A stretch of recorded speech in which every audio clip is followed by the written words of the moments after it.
Let me start out by asking both of you a question.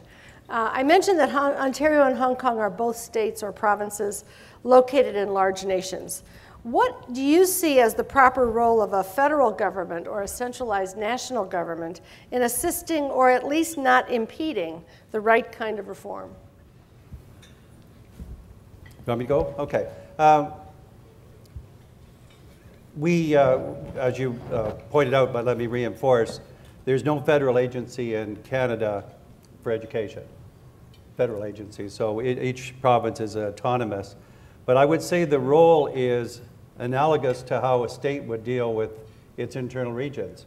And so we have, as a different example, Australia, which has a federal role, a similar background to ours, but happens to have the federal role. And they are doing a lot of the wrong things right now. It's described in that paper you have. And they don't have to. I mean, they focus on literacy and numeracy, but they do it in the wrong way. So the notion in any system has to be, how do you foster the partnership between the levels?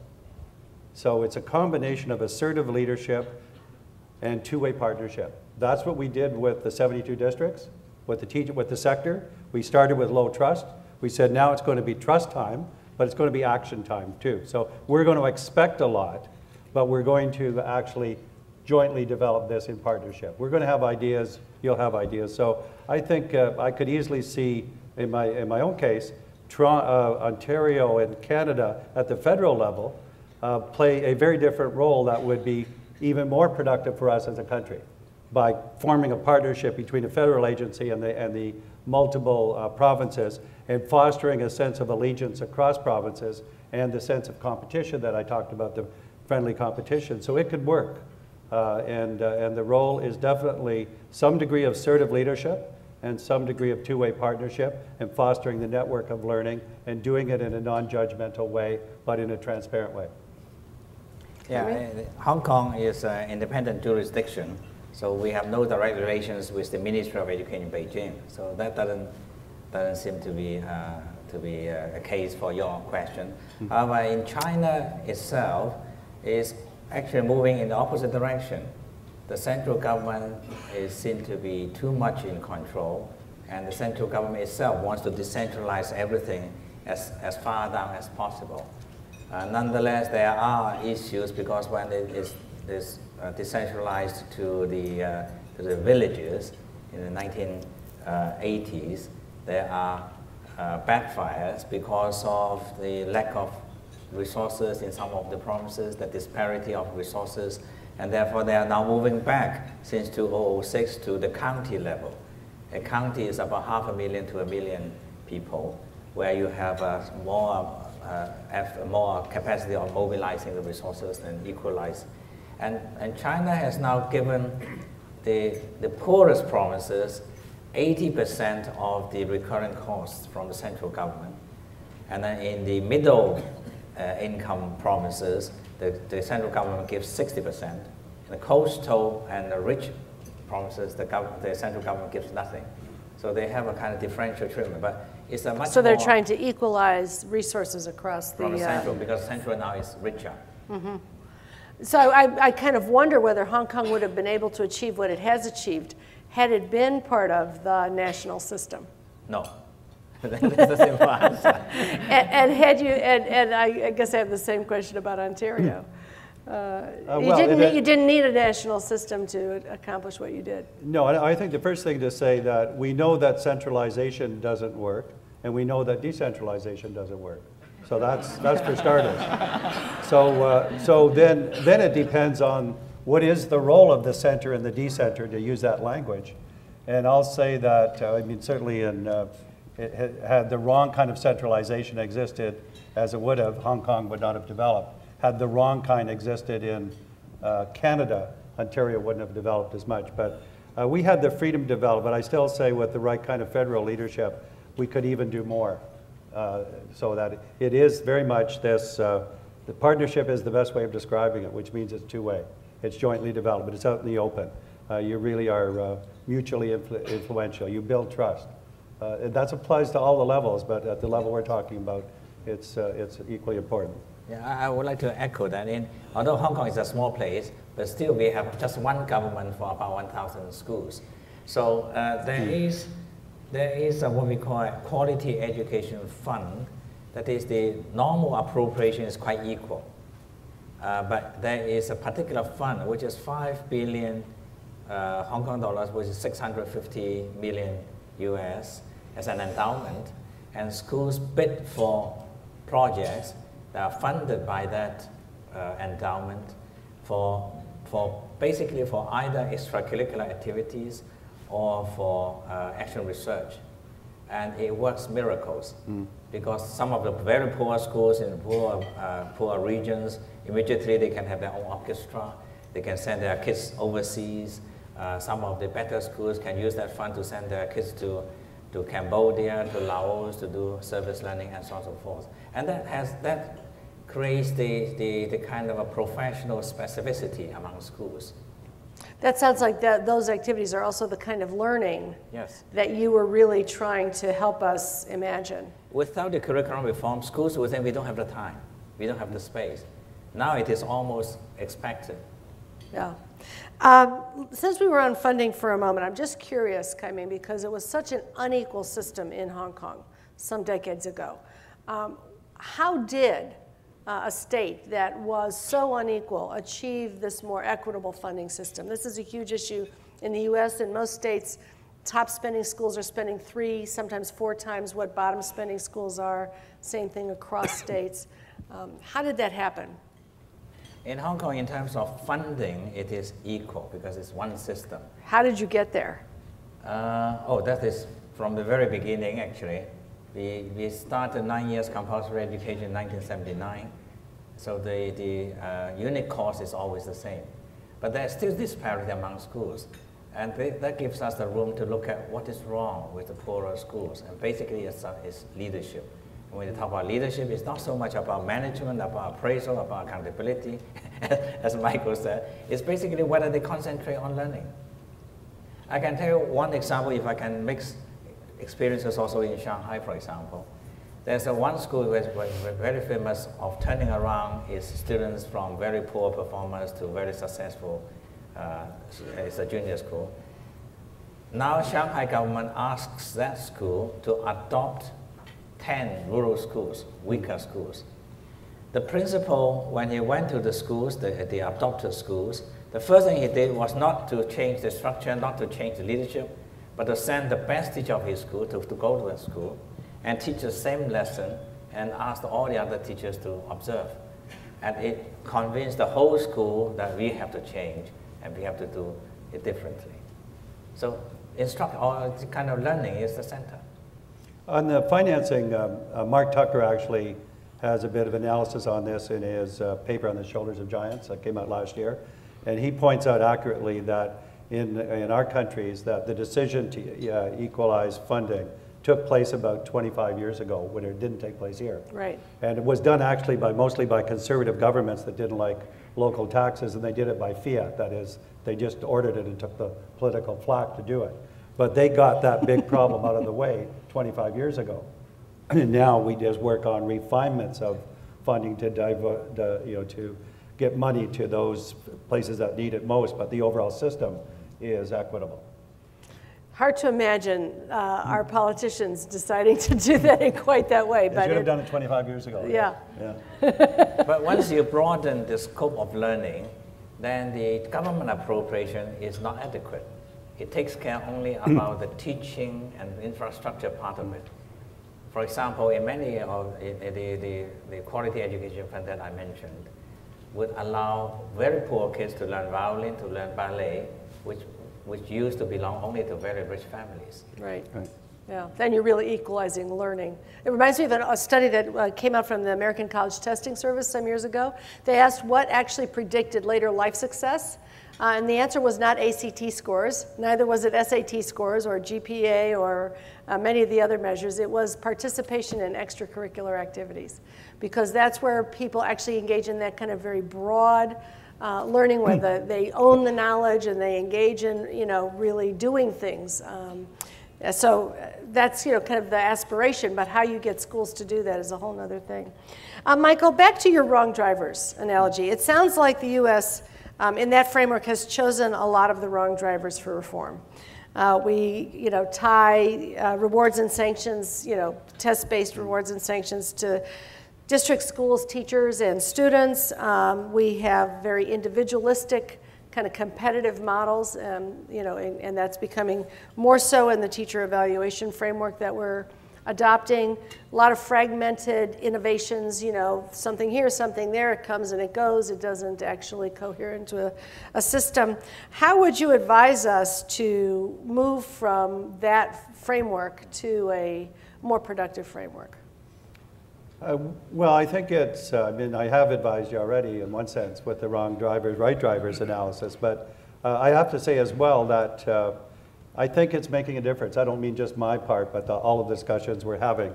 That is to say, there's a lot more doubt now about the wrong drivers, that even among people who were advocating them here than before. There's a lot more openness towards saying, well, maybe this selective testing is not going to work. Maybe we have to back off the assessment system as a driver and refigure that. So I think a lot of that is taking hold here. The how part for us has always been to get peers at whatever level we're talking about to do it and learn from each other. So I mean governors learning from governors, premiers from each other. And this is why we have tried to make our strategies fully articulated by the people in charge of the political system, not by us as academic researchers only.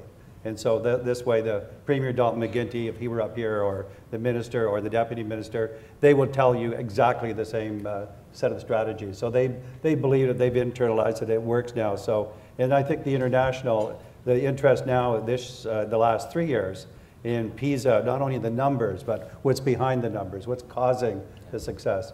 That's grown in leaps and bounds in this country, the interest among politicians. So it's a race, I guess, in some ways, against because the differences here are so great, and the win-lose mindset is so strong right now that easily could carry destruction with it before these better ideas take hold. But at least they're both in the mix now. So let me press on this question of accountability, because we have adopted a particular form of accountability. You talked about internal accountability, and you talked about non-judgmental accountability. The Finns talk about intelligent accountability. What other kind is there? Well, they contrast that to what they think we're doing. And Kai-ming, you also talked about kind of a form of accountability focused on learning. How should we be thinking about what kind of accountability is effective and makes sense? Do you want to start? Well, I alluded to it when I was talking. I think it is the transparent results and transparent practice. So that's a sacrosanct norm in our strategy. Transparency is here to stay. Get used to it. Learn how to handle it. So that's one part of it. The other part of it is the high expectations and the resources and the activities to do the right things. So when things are out in the open, and this applies, Carol Dwight's work is the same on the growth mindset and the fixed mindset. The only people that really get ahead in this world are the learners, not the ones that worry about, I won't take a chance because I might fail. And therefore, if you're not going to if you want people to take a chance, you have to be non-judgmental.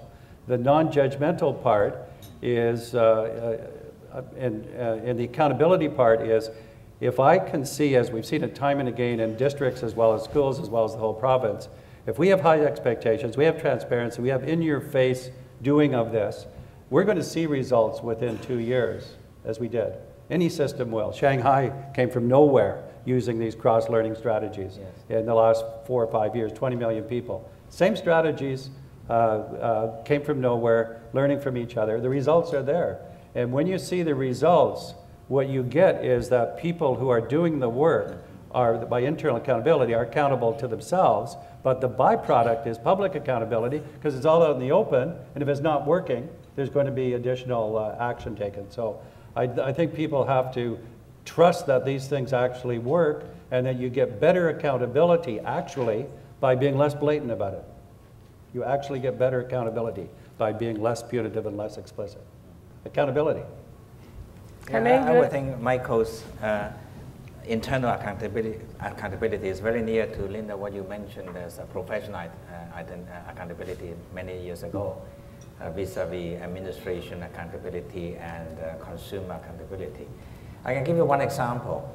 We decided in 2003 to start a scheme for teachers' CPD, continuing professional development. We decided that they should have some numbers, 150 hours for 3 years. And we deliberately do not take it as 3 times 50, but give them longer period. It's a 300-meter race rather than 3 times 100-meter race, so that they can have a flexibility. We deliberately did not define what the CPD should be either in structured courses or in school-based activities. And we deliberately avoid defining the demarcation. So immediately the schools have to decide which should be counted, which should not be counted. There are complaints that they are not giving us instructions, but this is what we want. The kind of confusion is to mobilize the teachers to think of, this is a professional activity. You have to take care of what do you think is the best. And from the outset, I was at that time chairing the committee. I said there will be no additional resources because you have to take it as a professional exercise. Take it as part of your professional activity. Otherwise, you're doing that for money. You're doing it for number of hours. So leaving room with some kind of umbrella platform so that they can move, but with ample room to maneuver, then they start thinking professionally. So I think that many people here would hear that and both of these responses and say, but how could you really trust people? How could you expect results if they're not worried that they're going to lose their job, or if they're not worried that they're going to be, there's going to be some consequences or sanctions or whatever, that you can't expect people to respond? How would you answer that? I would answer it by the evidence just doesn't show that you can get people to respond through fear, provided you have a gun to their head. But you can't get them to perform normatively, the way we're talking about. And as I say sometimes, if you want to instill fear, there are better ways of instilling fear, and that is peers. If you let your peers down, it's all out in the open, there's a huge fear factor there. And so we've just used the peer pressure as a positive force. And I would also say again, I really mean, I don't mean this as theory or research.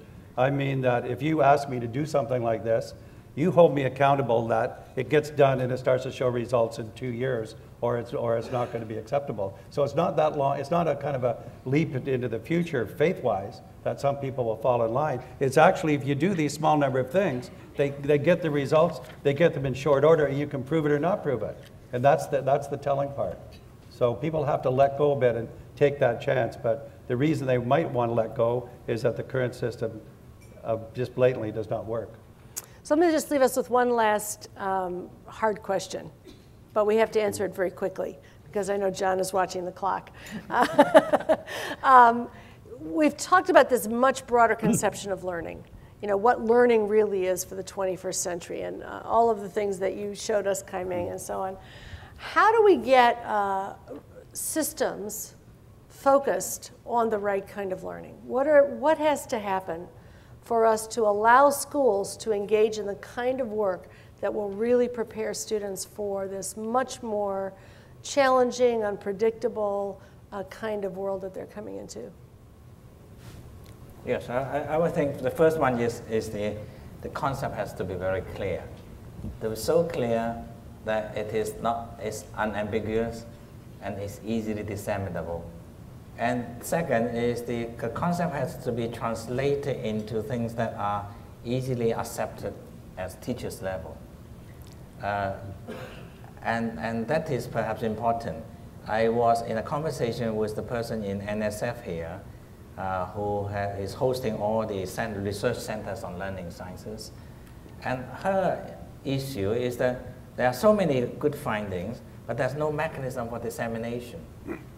But then if you have a system, then you have to think of, say, how this research results should be translated into what teachers can easily digest. I can give you one example in China again. China is quite good at a large-scale dissemination. One slogan that they introduced 10 years ago, return class time to students. Sort of like Singapore's teach less, learn more. Yeah, so it causes sea changes. Even to rural teachers who are unqualified, they know what to do. The second is to each question, there should be multiple answers. Again, it causes sea changes. But it's due to their understanding of the concept, they have these slogans. It's not arbitrary. So but the very short answer is an appropriate question because this is exactly what we're working on now. I'm working with a team on this project we call Motion Leadership Madcap, but basically it's what I showed near the end of the slide. It's taking pedagogy and deepening it and using the force of technology and change knowledge to go further. That's general, you say, is stating it. But here's my big criticism of the 21st century learning skills, aside from the fact they've been around for 20 years, has been that there's no specificity there. There's no clarity, there's no precision. So my pedagogical criterion, and I'm not in curriculum instruction, but it's very compatible with what Kai-ming said, and my curriculum people have this.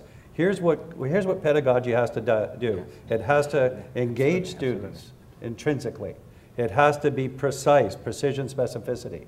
Not laid on and prescribed all the time, but it's got to be clear enough. So what do we really mean? What does it look like?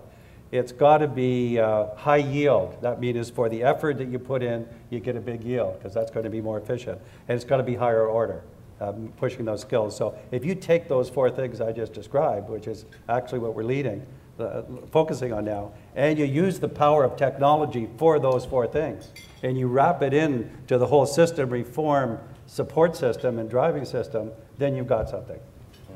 One sentence, I think for grassroots teachers, at least in our part of the world, it's important to let them know what is now different.